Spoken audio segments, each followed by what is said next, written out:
Admissions ఎలా జరుగుతున్నాయి ఆ అంశాన్ని గురించి, అలాగే సర్వేపల్లి రాధాకృష్ణ విద్యార్థి మిత్రాలు అందినటువంటి వస్తువుల గురించి, అలాగే చదువుతో పాటు ఏమేమి కోరుకుంటున్నారు, ఇలాంటి అంశాలు కూడా డిస్కస్ చేశారు.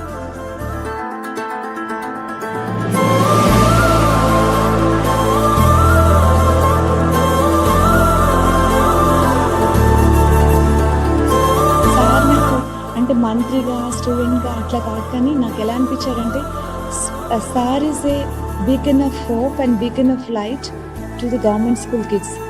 ఎంత ప్రేమగా నా గవర్నమెంట్ స్కూల్లో చదివే పిల్లలందరూ కూడా చక్కగా చదువుకోవాలి, ఎక్కడ లెర్నింగ్ గ్యాప్ ఉండకూడదు, ప్రతి చైల్డ్ గ్రేడ్ లెవెల్ లెర్నింగ్ అవుట్కమ్స్ని అచీవ్ చేయాలి. సో అలాగే గవర్నమెంట్ స్కూల్ ఎన్రోల్మెంట్ పెంచాలి. ఏ ఆస్పెక్ట్ గవర్నమెంట్ స్కూల్లో ఉన్న ఏ ఇంటర్వెన్షన్లో, ఏ ఇనిషియేటివ్లో పిల్లలు ఎక్కడా కూడా గ్యాప్ ఫీల్ అవ్వకూడదు. అందరికీ చక్కగా అందుబాటులో ఉండి పిల్లలందరూ కూడా ఫ్యూచర్ రెడీ స్కిల్స్ని అక్వైర్ చేసి ఒక 21st century చైల్డ్ లాగా గ్రూమ్ చేసి వాళ్ళని ఫ్యూచర్ ప్రిపేర్డ్గా చేయాలని చెప్పడం నాకు చాలా చాలా సంతోషంగా అనిపించింది.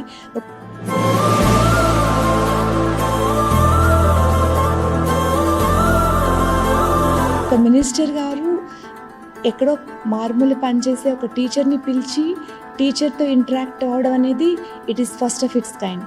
So I from the core of the heart, on behalf of the teaching fraternity, I extend my profoundest gratitude to Honorable Minister Sir.